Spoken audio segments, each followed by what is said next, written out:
नमस्कार दोस्तों, स्वागत है मेरे YouTube चैनल रिवाइटिंग में।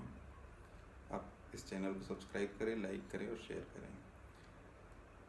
दोस्तों, देश के रक्षा मंत्री राजनाथ सिंह जी भी लेह और लद्दाख के प्रवास पे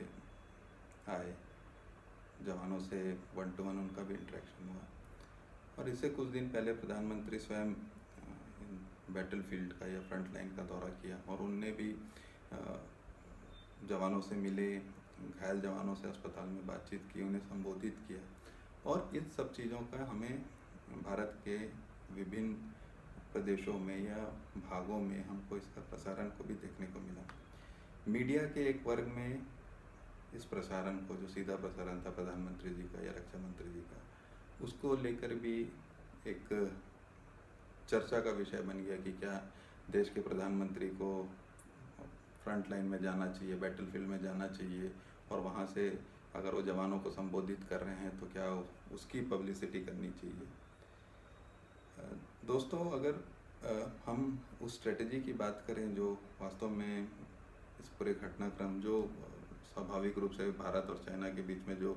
एक तनाव की स्थिति सीमा पर बनी और उसके बाद में जो भारतीय सैनिकों पर जो आक्रमण हुए, उसके बाद में जो स्थिति निर्मित हुई, उसमें प्रधानमंत्री जी का और रक्षा मंत्री जी का उस क्षेत्र का दौरा करना और उसकी व्यापक पब्लिसिटी करना, मुझे लगता है एक बहुत ही अच्छी रणनीति और एक स्ट्रेटेजिक स्टेप हो सकता है, जिसको हमें समझने की कोशिश करना चाहिए। भारत और पाकिस्तान के बीच में 4 युद्ध हुए, 47, 65, 71 और 99 में। 99 का युद्ध जो कि भारतीय जनता पार्टी के शासन के समय हुआ, कारगिल युद्ध जिसको हम बड़े पॉपुलरली जानते हैं। 99 के युद्ध में पहला, हम ये मानते हैं कि ये पहला टेलीविज़न युद्ध भी हम इसे कहते हैं, क्योंकि इस जो कारगिल युद्ध था उसका जो डिफेंस का रिपोर्टिंग था वो बिल्कुल बैटल फील्ड से किया गया था और युद्ध के जो क्षेत्र हैं वहाँ जाके लोगों ने उसका लाइव प्रसारण किया और ये पहला हम मान सकते हैं कि टेलीविज़न युद्ध भी हम इसको कहते हैं कि कारगिल में जो हुआ। दोस्तों, आपको बड़ा आश्चर्य होगा कि इसके पहले जो युद्ध हुए उसमें हम चूँकि मीडिया से बड़े दूर रहे कि हमारे जो पुराने शासक थे वो इस चीज़ से बड़ा मीडिया और आर्म्ड फोर्सेस जो हैं उनको बिल्कुल दूर रखा गया था, तो उसकी कई चीज़ों में हमें नुकसान भी उठाना पड़ा था। मेरे इस चैनल में मैं आपको उन कुछ पुस्तकों का भी विश्लेषण करूंगा या उन पुस्तक के कुछ अंश आप तक पहुंचाने की कोशिश करूंगा जो पब्लिक डोमेन में नहीं है या जो वास्तव में लोगों के संपर्क में या लोग उसे बहुत ज़्यादा व्यापक प्रसार के रूप में लोगों तक नहीं पहुंच पाई है। उन पुस्तकों के भी अंश हम इस चैनल में आप तक पहुंचाने की कोशिश करेंगे। दोस्तों,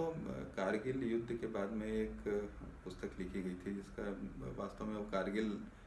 रिपोर्ट के नाम से ज़्यादा प्रसारित की थी और पुस्तक का नाम है फ्रॉम सरप्राइज टू रेकनिंग। और इस पुस्तक में कारगिल युद्ध के बाद में जो समिति बनी थी उसकी एक रिपोर्ट और उसके बाद में उसका एक रिकमेंडेशन भी प्रकाशित किया गया है। और इस पुस्तक में बाकायदा इस बात का जिक्र किया गया है कि मीडिया और वार रिपोर्टिंग, खासकर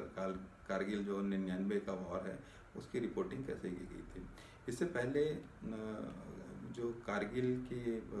रिपोर्टिंग जब चालू हुई थी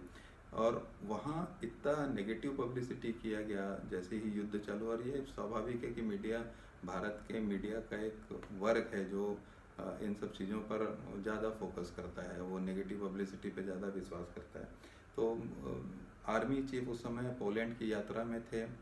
उसको लेके एक बड़ी तीखी टिप्पणी की गई मीडिया में कि कारगिल युद्ध जो है वो चालू होने वाला है, वहाँ पर बॉर्डर में ताना की स्थिति निर्मित हुई है और हमारे देश के जो आर्मी चीफ है वो पोलैंड की यात्रा में। ठीक उसी प्रकार नॉर्दर्न कॉर्प के जो कमांडर थे वो उस समय पूना प्रवास पे आए तो उसको लेके तीखी टिप्पणी की गई कि सीमा पे एक तनाव की स्थिति निर्मित हो गई है और जो है नॉर्दर्न कॉर्प के जो कमांडर हैं वो स्वयं क्षेत्र को छोड़ के पुणे आ गए थे। लेकिन बाद में ये मीडिया में एक तरफा पब्लिसिटी हुई है, चूँकि डिफेंस मीडिया नॉर्मली जो इंडियन आर्मी है उसकी जो भी पब्लिक रिलेशन या जो हम बोलते हैं कि मीडिया पब्लिसिटी का जो भी काम है वो मिनिस्ट्री ऑफ डिफेंस ही देखते आ रही थी। तो इसमें डिफेंस के लोगों का बहुत ज़्यादा इन्वॉल्वमेंट रहता नहीं था, ना वो उनकी तरफ से कोई स्पष्टीकरण आता था, ना उनकी तरफ से कोई बयान आते थे। लेकिन दोस्तों ये था कि पोलैंड में आर्मी चीफ की मौजूदगी के बाद में भी बाकायदा डे टू डे एक्टिविटीज़ में वहाँ से वो कोऑर्डिनेट कर रहे थे। और जो नॉर्दर्न कॉप के जो कमांडर थे वो पूना गए थे, उसका एक विशेष सीक्रेट पर्पस था। उसमें ये था कि वो अपने जो उनके पहले जो वहाँ पर ऑफिसर्स रहे हैं वह उनसे कुछ सलाह मशवरा लेने गए थे, क्योंकि कारगिल युद्ध की कगार पे था और वो किस तरीके से स्ट्रेटेजी बननी चाहिए और क्या किस तरीके से उनको मूव करना चाहिए, वो सब चीज़ों पे चर्चा करने गए थे। तो मीडिया की एक पब्लिसिटी जो हम भारत में देखने को मिलती है कि हम बिल्कुल उस इन सब चीज़ों पे भी जो एक संवेदनशील विषय है उस पर भी हम इतनी तीखी टिप्पणी करते हैं कि जो हमारे दूसरे देश के जो हमारे दुश्मन हैं वो उनका बड़ा फ़ायदा उठाते हैं। इस रिपोर्ट में जो है इस पुस्तक में बाकायदा इस बात का उल्लेख भी किया गया है कि 47 और 65 और 71 की वॉर में पाकिस्तान की मीडिया ने और पाकिस्तान के जो शासक हैं और उनने एक बहुत अच्छी पब्लिसिटी की अपने देश में, और उनकी मीडिया ने इस पब्लिसिटी को बड़े व्यापक तरीके से प्रसारित किया। और ये पब्लिसिटी ये थी कि पाकिस्तान ने अपने लोगों को, अपने आवाम के बीच में अपने मीडिया के माध्यम से बात पहुंचाने में सफल रही कि हम ये तीनों युद्ध जो हैं वो बिल्कुल जीतते जीतते हार गए हैं, कि हम बिल्कुल जीत के कगार पे थे, लेकिन कुछ ऐसा घटनाक्रम हो गया कि जिससे हमको पराजय का सामना करना पड़ा। जबकि दोस्तों आप जानते हैं कि बांग्लादेश का जो 71 का वार था उसमें पाकिस्तान के लगभग 90,000 सैनिकों को बेल्ट और टोपी उतारते हुए आप देखें वो सरेंडर करते हुए, उसके बाद में भी पाकिस्तान इस चीज़ को अपने मीडिया के माध्यम से पब्लिसिटी करने में सफल रहा और उसका एक वास्तव में उनको राजनीतिक लाभ भी उससे सब चीज़ों का मिला। पाकिस्तान ने इस बात को और प्रसारित किया कि भारत के जो शासक हैं और भारतीय सेना जो है, इंडियन आर्मी बहुत कमज़ोर है। भारत के शासक इतने कमज़ोर हैं कि वो कभी सीधे सीधे जो हैं इंडियन आर्मी के साथ में इन्वॉल्व नहीं होते। इन सब व्यापक जो नेगेटिव पब्लिसिटी थी, इस सब पब्लिसिटी का वास्तव में हमारे जो जवान हैं, हमारे जो जवान जो सीमा पे डटे रहते हैं, हमारे जवान जो वास्तव में देश की रक्षा के लिए अपनी सर्वोच्च कुर्बानी देने के लिए उस सीमा पर डटे हुए हैं, और उन सैनिकों के बारे में या उन अधिकारियों के बारे में जब हम नेगेटिव पब्लिसिटी करते हैं तो ये एक बहुत ही अच्छी स्ट्रेटजी नहीं मानी जा सकती। और मुझे लगता है कि देश के प्रधानमंत्री और रक्षा मंत्री स्वयं बैटलफील्ड में जाना, लेह में जाना, जवानों के साथ में 1-to-1 इंटरेक्शन करना, उसके बाद में घायल जवानों के बीच में जाना, वहाँ माइक पकड़ के सब जवानों को जो वास्तव में एक पीड़ा में है, जो